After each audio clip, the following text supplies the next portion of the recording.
Hey guys, so I know this is kind of like super random, but not super random.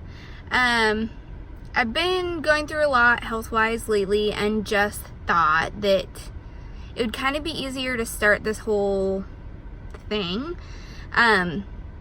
This whole health thing has just come kind of out of nowhere, and it's been really difficult.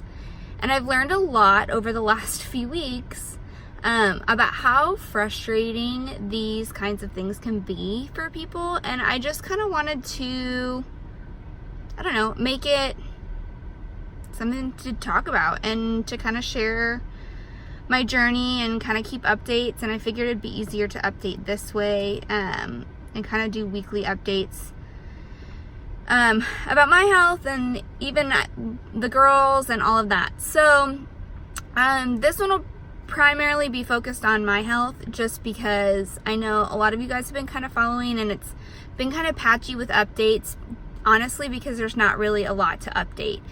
I mean, there is, but not really. So kind of just a rundown, I guess. On March 12th, I know this date very well because I've had to talk about it a lot with different doctors. We had some family in town. We just had like a regular beach day and nothing was abnormal. And I fell asleep holding the baby in a canopy, so I thought I was safe. And it was really not a big deal. I got a little bit of a sunburn on my legs, but it wasn't anything totally crazy. It was just, I'm a fair-skinned person. I've been sunburned 5 million times in my life, so it wasn't anything that was super out of the ordinary. I'd done with a million sunburns in my life. So I did the like regular routine things, aloe vera and lotions to keep it whatever, and Epsom salt baths and all these things to help with sunburn pain. By like day 3, my pain was actually getting much worse, which was just kind of weird. And I was having like almost like internal like bone pain. Like it felt like my bones were exploding from the inside out. And it was like this severe pain. And I couldn't even like put my legs down because I would get this severe pain and I couldn't figure out what it was. So I actually went to the emergency room like a few days into the sunburn. Even though the skin itself was looking better, it was just weird, this internal pain. And the ER doctor basically told me I was crazy and that I should stay out of the sun and that there's nothing that he could do. And that was it. Sent me home. So I went home and I was like, he's right. I'm crazy. I was stupid. I should have put sunscreen on. I shouldn't have fallen asleep. You know, just like regular stuff. And it was kind of the end of it, or so I thought. And so I was taking Tylenol for pain, and he recommended Benadryl to help with inflammation because I can't really take Motrin being pregnant. And so it went on for a couple more days, but I was doing better, kind of. And so I went to work Saturday morning at the ER, just like normal. And I was going about my normal day. I had been there a few hours. I go in at like 6:45, and this was around like 11 o'clock. It was actually in a patient's room doing a procedure, and all of a sudden I had this like almost sudden onset severe pain that was like crippling. And so I kind of like hobbled out to the nurse's station, and we put my feet up and we pulled my pant legs up. And my feet were huge and swollen, like my whole legs were huge and swollen, and they were dark purple, like dark purple. It was scary. So I kind of freaked everybody out at work, and they loaded me up in a wheelchair and took me upstairs to the OB emergency room because I was 23 weeks pregnant at the time, and so they didn't really know where else to take me and was worried about a blood clot or something. So I went up there and they did blood work to rule out some things and make sure I wasn't having some kind of weird reaction. And they started me on IV steroids right away to help with the inflammation because I had actually started to lose circulation to my feet from the swelling, and then the decreased circulation where my legs were purple. and they're not quite sure if that was inflammation from the veins that were causing that, or for the arteries, or what. But they did high dose steroids and were doing some anti-inflammatory medications. And then that's kind of when the whole thing started. I, at that point, spent 5 days in the hospital. They did all kinds of tests to rule out blood clots. They did some testing to rule out infection. At one point, we were concerned about losing circulation, so they had to talk about potentially, like, it's called a fasciotomy, where they, like, cut the skin on your legs to help with blood flow to my feet. Thankfully, we did not have to go there because my body responded really well to the steroid doses that I was on. I was getting IV steroids every couple hours, and that seemed to make the biggest difference. So I was in the hospital for 5 days. When I was finally able to stand up and walk again, kind of, I could walk like to the bathroom and back, and I could get out of bed sort of without severe pain. But I was still having some circulatory issues. So we had the vascular surgeons come in, and they were like, we don't really know, this is weird. They threw around a syndrome called May-Thurner syndrome, which is basically where the veins in your iliac crest, so where it like branches off to go to your legs, where there could be some damage there that was causing blood pooling in my legs. But they can't do the scan for that because I'm pregnant, and so I couldn't have the CT scan and the dye scans that they wanted to do for those conditions because of the pregnancy. But it was very odd that I was responding to steroids, and that was seemed to be the biggest thing that was helpful with these kinds of things. When those kinds of things respond to steroids, it's primarily, and it kind of points more towards a autoimmune attack, where it's your body attacking its own cells. And so they give the steroids to basically knock out that function, to knock out the immune system, so that your body stops attacking itself. So we found that was really helpful. So I went home on the steroids and some blood thinners and baby aspirin, which I was already on anyways, because with these autoimmune disorders, there's always a risk for preeclampsia, as your body attacks itself. And then, of course, intrauterine like growth restriction, where baby measures small, because the body can attack the placenta. And then a couple other things. And then they also are kind of watching my blood pressures, because steroids can cause high blood pressure. So, I was sent home. It was doing better. I was actually improving slowly. But then we started having some issues when they started to try and wean my steroids. And so, as soon as we got to a certain point with my steroids, I started having like systemic pain and swelling in all of my joints, in my knees and in like my ankles, my elbows and my fingers, just super weird pain. It's almost like, the best way I can kind of describe it, just to give somebody an idea, I guess, is like, you know, when your leg is asleep or your arm is asleep, you get that like horrendous like tingling, numbing kind of pain. And it like hurts to move it almost more, but you know that you have to move it to like make it feel better. That's kind of basically what my life has been like in my major joints, and primarily big time in both of my legs. Like when I'm standing for too long, I get to where it almost feels like I have like, I don't know, like fire ants. It's like burny, tingly underneath all of my skin and my legs. As the blood pools, I can like feel it happening. It's incredibly uncomfortable. And there's really nothing to help it. Like it's just the swelling and the inflammation, pushing on the nerves in your legs, and nerve pain is awful. So we were kind of struggling with getting the referrals that I needed, not because of insurance or things like that, but because one team of doctors thought the other team of doctors was doing it, and the other team of doctors thought the other team of doctors was doing it.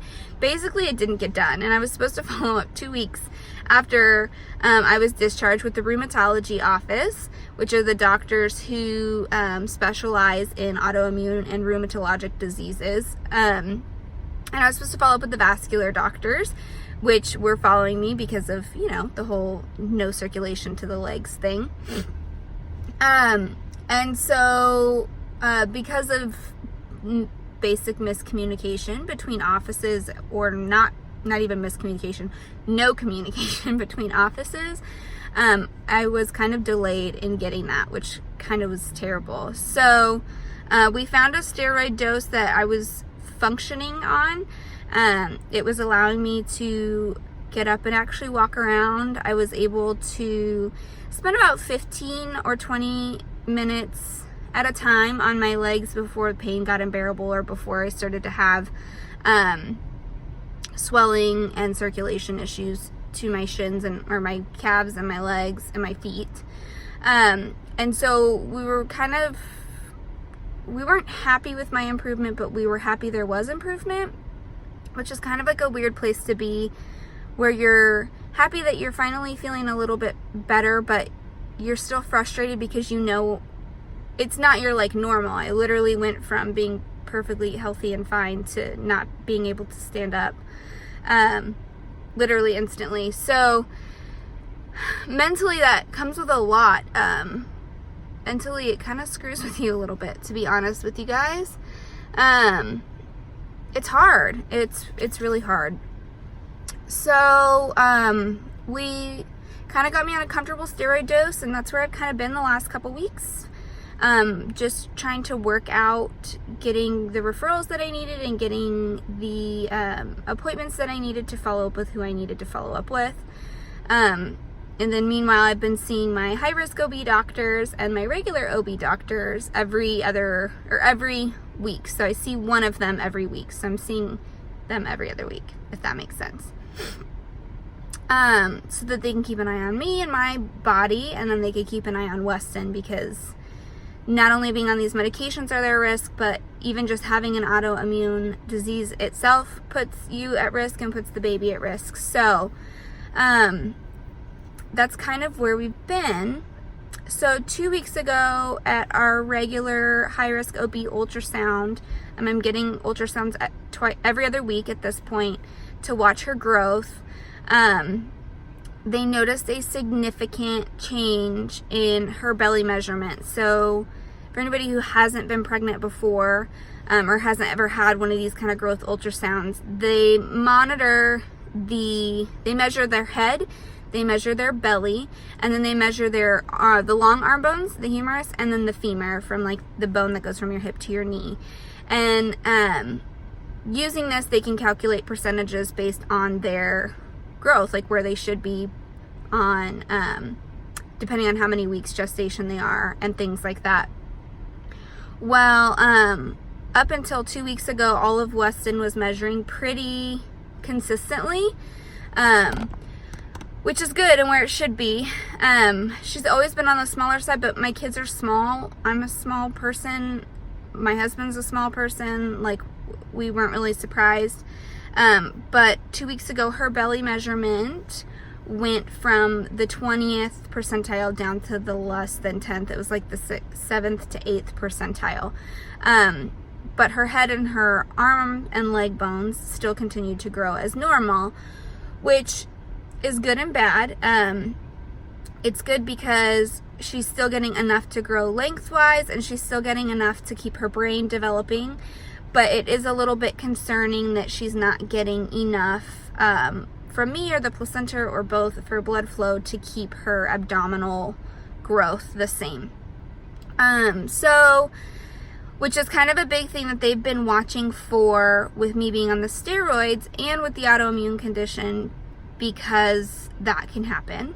And it's called IUGR, intrauterine growth restriction. So At this point, we don't have an official diagnosis of that, thank goodness. They are watching it, and they'll do another growth ultrasound in 2 weeks, hoping that she catches up and that it was just a fluke, that she was maybe putting some effort into developing elsewhere over a couple of weeks, and so that's why that was measuring a couple weeks smaller than the rest of her, but we shall see.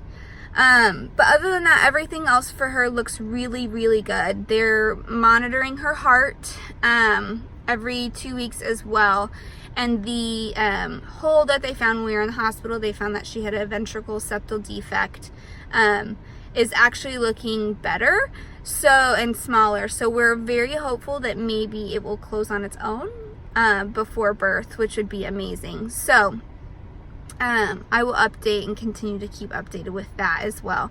But we won't actually be able to for sure say that until after she's on the outside, because they will do an echo when she's born.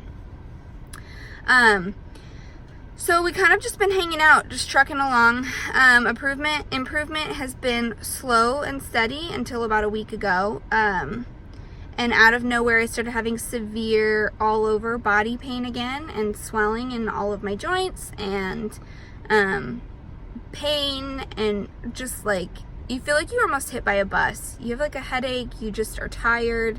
It's just awful. About a week ago, I ended up actually spending about 3 or 4 days straight in bed because the pain was just so bad I couldn't even function. I couldn't even get up. So we increased my steroid dose by 1 dose. So I'm on the steroids twice a day, and now I'm on them 3 times a day. And unfortunately, it just hasn't been doing the trick. So Tuesday, I saw the vascular surgeons, and they were hoping that because of the symptoms that maybe my legs were, it's called venous insufficiency, or they were hoping that the veins in my legs were basically refluxing, where they weren't closing down enough so blood was pooling back into them, which isn't a totally uncommon thing in women in general, and it's definitely not an uncommon thing in pregnancy, and it could have explained a lot of my symptoms, the purple swelling, the pain, the circulation issues. Unfortunately, though, when they did the ultrasound, it showed that I don't have that. I don't have the venous reflux that they were expecting to see. They did say that I had mild reflux in some of the veins, which was quote unquote kind of odd, but I feel like that's my life now. So the vascular surgeon was going to be consulting with some other doctors, and I should hopefully get results and his recommendation next week. But however, at this point, it's another tick in the box towards an autoimmune disorder and not a vascular disorder, which has pros and cons, I guess, to both, because it's one step closer to figuring out what's going on. But it's also frustrating because the vascular disorder would have a much easier treatment plan and would be a lot less lifelong than an autoimmune disorder. So pros and cons, I guess, to that. So today I followed up with the high-risk OB doctors, and they did another ultrasound, and Westyn looks great. Her blood flow looks great. They did not measure her. They will measure her again in 2 weeks to kind of give her body the full time to grow in between growth ultrasounds. So I have been trying to get into the rheumatology office, and with the issues with the referral and then their long patient wait, I actually will not be able to see them until May 30th, which is horrendously frustrating when you are struggling to basically survive and to function, to go another 6 weeks.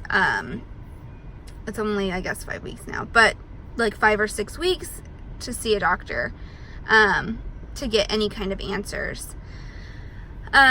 So I've been and talking with the high-risk OB.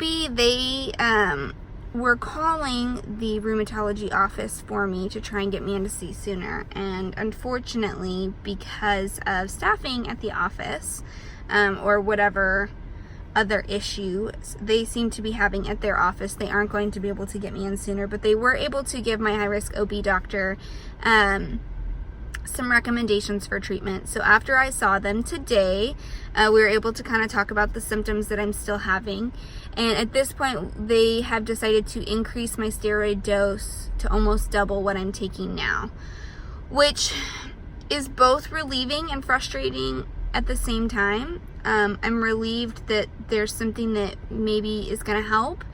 I'm relieved to just kind of be heard. I have found over the last few weeks that being in this kind of in-between with diagnosis and in-between with symptoms, and you almost feel like you're nuts, like you're crazy. Like, why? It just doesn't make sense. Like, why does my body feel like this? Why is my body doing this? Like, I'm a 26-year-old healthy human being. This shouldn't be happening to me. Yet here I am. So, and then you almost like, am I like losing my mind? Like, how did I go? It's hard. It's a really, really hard thing to go through mentally. And so just to have a doctor kind of acknowledge that I'm not crazy, this is a thing, this isn't normal, but it is normal with these kinds of disorders, was both relieving and frustrating at the same time, because it's not what you want to hear. You don't want to hear that, it's going to take a long time for improvement, and that it's not going to get better right away, and that there's no quick and easy fix, and there's no, like, even if we had an official diagnosis of a specific autoimmune disease, that doesn't change what I'm dealing with on a daily basis at this point. It doesn't change management. It doesn't change any of that. It's just, so it was relieving and frustrating at the same time, because I just want to know what's wrong, which is frustrating, but relieving to know that even if I did know what was wrong, or if I had official diagnosis, it wouldn't change anything. So that's kind of where we're at this point. We're going to increase my steroid dosages and hope for the best. But I just thought this would be kind of one of the easiest ways to update and to keep updated. Like I said, not only on my health, but the girls and things as things come along as well. But I know this one was all pretty much about me. I did talk about Westyn, who's super cute, by the way. You want to see the little ultrasound pictures? She's so sweet. Look at her little face. Those are her little hands by her little face. That's her nose and her mouth.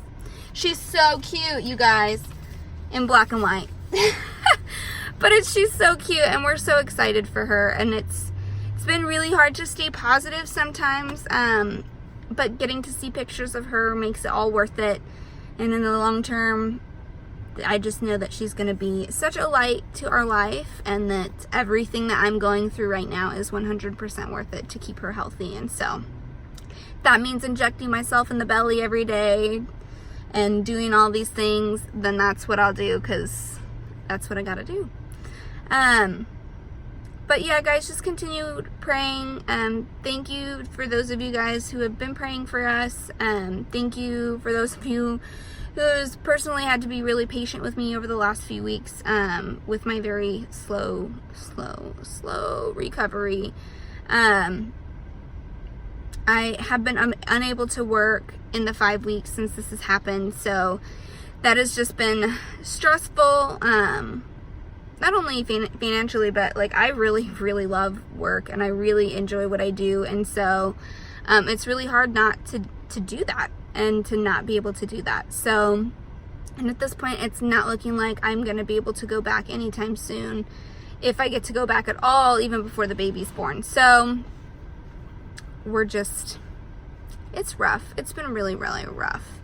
Just wanted to be kind of vulnerable and kind of put it out there and explain the situation from the beginning to all the way to now, just to give some insight. And then maybe if this reaches somebody who's had like a really rough road recently, or is going through something similar, to know that you're not alone, and it's so incredibly hard and frustrating, but you're not alone in any of this. So yeah, that's kind of it.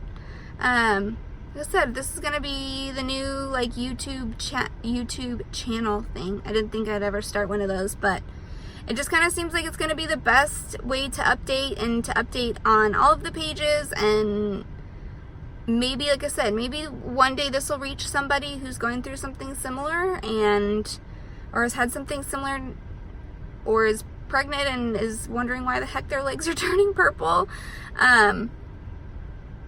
Yeah, I mean, that's kind of what I'm all about. So, love you guys. Thanks so much. If you want to subscribe, I don't really know how to do that. I don't really know anything about YouTube, so this is going to be interesting. But to kind of follow and keep up with updates, go right on ahead. And I will also be posting these on my Facebook and on the Uniquely Sawyer page, which I need to change the name of, for updates as well. So, love y'all. Thanks for praying. I will update probably in the next week or so after my next round of doctor's appointments, and kind of after I have a couple of days of steroids under my belt, and hopefully I'm feeling a little bit better. Love y'all. Thanks so much.